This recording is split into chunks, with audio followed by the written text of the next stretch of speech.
Word of mouth जो है वो बहुत इंपॉर्टेंट सबसे बड़ी तो आपने फोकस करना है खाने पे, जो भी काम आपका है, कपड़े हो गए, कंटेंट जो भी आप क्रिएट कर रहे हैं उसमें दम होना चाहिए। उसके लिए बहन क्या चीजें इंपॉर्टेंट हैं? आपके खाने में जायका होना चाहिए, पहली बात।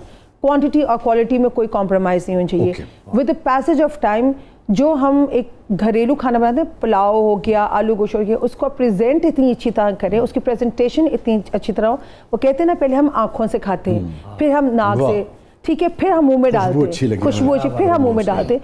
तो ये 3 चीजें आपकी अच्छी होनी चाहिए। बट आप कोई कमी बेशी करना चाहेंगे बेगम साहबा की बात? वो आपने ट्रेडिशनल जो टेस्ट है ना, उसको आगे तक पहुंचाना है। उसको कैसे आप बरकरार रखते हैं हर मर्तबा? ये लकी थी क्योंकि इन्होंने अपनी वालदा से सीखा, अच्छा, फिर इन्होंने मेरी दादी से सीखा, ठीक है, और उस टेस्ट को इन्होंने फिर जैसे समझ लें कि अपनी मेहनत के साथ और अपने उसको फिर प्रैक्टिस के साथ उसको एक रटा लगा लिया, समझ लें कि भाई अगर कोरमे का ये टेस्ट होता है तो उसको ही फिर आगे कंटिन्यूएशन। तो क्वालिटी कंट्रोल कोई ना कोई तो आप उसको फिर बिल्कुल बिल्कुल। जैसे देखिए ना, बहुत एक छोटी सी बात है जो समझने वाली बात है कि अक्सर लोग ना, जैसे बच्चियां खाना बनाती ना, वो भुनाई क्या करती, भुनाई करती हैं और बस ख़त्म, बस घी आया तो ख़त्म। लेकिन मेरी अम्मी ने टिप दी थी, भुनाई करते हुए जब मसाला आप चम्मच पे लेके आए, जब तक चम्मच पे बबल्स ना आए छोटे छोटे, तब तक भुनाई नहीं होती। So these are the small tips जो कि मेरे जो आगे हेल्पर्स हैं उनको भी मैंने यही सिखाया है। सदियों का तजुर्बा है। भुनाई होती है हल्की आंच पे, उसको पकाते जाओ जब तक घी आपके चम्मच पे, आप जो बोटी वगैरह रखे तो जो घी के बबल्स आते हैं ना, दैट इज द टाइम कि आपने उसके अंदर पानी डालना है, शोरबा डालना है। ये छोटी सी टिप्स हैं। शोरबे के लिए गर्म पानी होना चाहिए, ठंडा पानी नहीं डालना चाहिए। सो ये चीज़ें ऑलरेडी मेरे अंदर फीड हो चुकी हैं। सो तभी कोशिश यही होती है, माशाल्लाह से, ऑब्वियसली कंप्यूटर तो है नहीं हम लोग, लेकिन 85 to 90% चीज़ उसी तरह जाती है जो पहले किसी ने खाया होता है।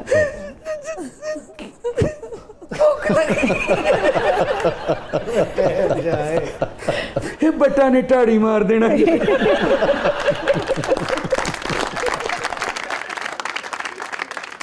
आप दोनों से सवाल है कि क्या ये बात दुरुस्त है कि दिल का रास्ता जो है वो मैदे के जरिए होके गुजरता है? दिल तक पहुंचने का लाजमी लग रहा है। हमारी शादी कैसी हुई थी? देखो जी, वो बड़े बड़े रोमांटिक शायद बातें होती होंगी, जिसे कहते हैं ना, मैं तो एक ही बात पे फ्लैट हो गया था कि जब हमारी बात होती थी तो मैंने इनको पूछा कि जी आपको क्या पसंद है। तो इनको कहाँ से आमद हुई कि इन्होंने कहा कि जी मेरी तो बस यही ख्वाहिश है कि मेरे इन लॉज बैठे हों और मैं उनको खाना खिला रही हूँ। मेरे दिमाग में जिस तरह कोई कार्टून में कैरेक्टर नहीं बना हुआ था, बल्ब जल उठते, लो जी लॉटरी लगी मेरी, मैंने तो मिलेगी। स्टे विद अस, कहीं नहीं जाइएगा। छोटे वक्फे के बाद वापस आते हैं। पुरानी कहावत है, पता नहीं अब कितनी किस किस पे सादिक आती है कि नहीं आती, बट साहब पे बहरहाल सादिक आती है, क्योंकि आयशा साहबा ने उनके दिल पे जो कब्जा है वो मैदे के थ्रू किया है। और कहीं नहीं जाइएगा, छोटे वक्फे के बाद वापस आते हैं। हमारे साथ मौजूद है मोहम्मद अली भट्ट साहब, हमारे साथ मौजूद है मोहतरमा आयशा मोहम्मद अली भट्ट साहबा। आप देख रहे हैं ज़बरदस्त। वैसे एक पुरानी कहावत और भी है, किसी के घर आए तो खाना लेके भी आते हैं। ये कहावत नहीं सुनी आपने? ताड़े से दुआ में लेके आए।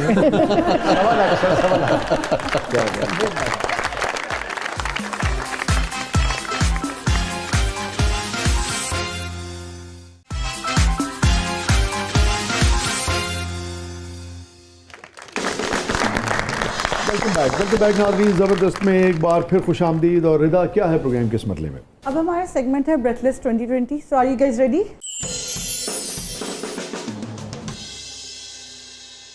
रेडी? आलू गोश्त।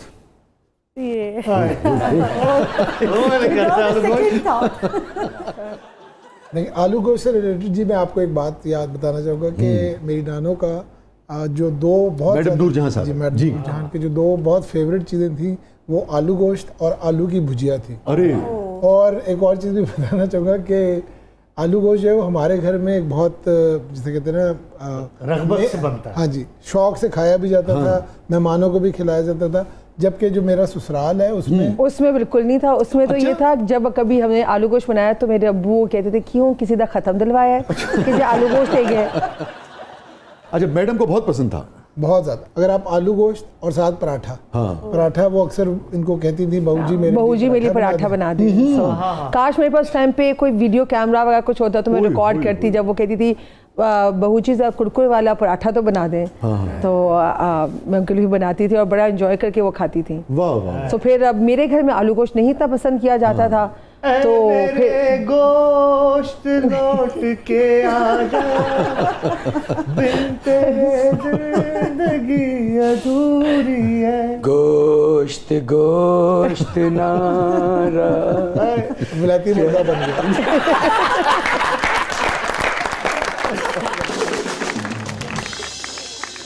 आपकी वालदा भी तो बहुत अच्छा खाना बनाती बहुत ओहो। अच्छा, उनका ना अदबी ज़ौक़ भी बहुत अच्छा था। मैं उस ज़माने में रात गए किया करता था, तो अक्सर मुझे ज़िल्ले हुमा साहबा की कॉल आती थी, उनको शो को पसंद आता था, तो हमेशा शी यूज्ड टू कॉल और प्रेज।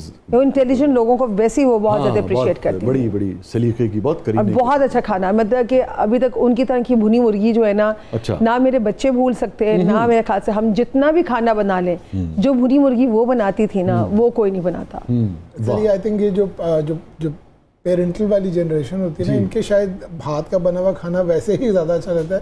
सर मैं अक्सर इनको कहता हूँ, नो डाउट इनके हाथ का पुलाव बहुत अच्छा है, लेकिन जो इनकी गलत बात करने जा रहे हैं मुझे, इनकी वालदा के हाथ वाला पुलाव था ना, मैं अपनी सस्ती तरीके से जो इनकी वालदा के हाथ का बना हुआ पुलाव था वो बहुत ही अच्छा था। अच्छा, वाह, बहुत अच्छी, बहुत अच्छी बात। ये फरमाइए, अभी आपने जिक्र किया 82 में जब आप मैडम के साथ गए इंडिया, वो अब हमने तो बाद में लाजवाब वीडियोस में ही अब जो यूट्यूब का शुक्रिया अदा करना चाहिए कि सारा पता लगा कि भाई कितनी वहाँ उनकी पजीराई हुई, कितनी रिस्पेक्ट हुई। और कोई ऐसी बात जो वो यूट्यूब के जो वीडियोस अवेलेबल हैं उसमें ना हो या रिपोर्ट ना हुई हो? सर वो एक्चुअली एक 1991 का वाक़या है।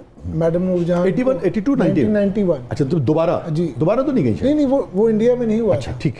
और आई एम एक्चुअली सरप्राइज कि मुझे तो इंटरनेट पे कहीं नहीं नजर आया, मैंने चेक भी किया था।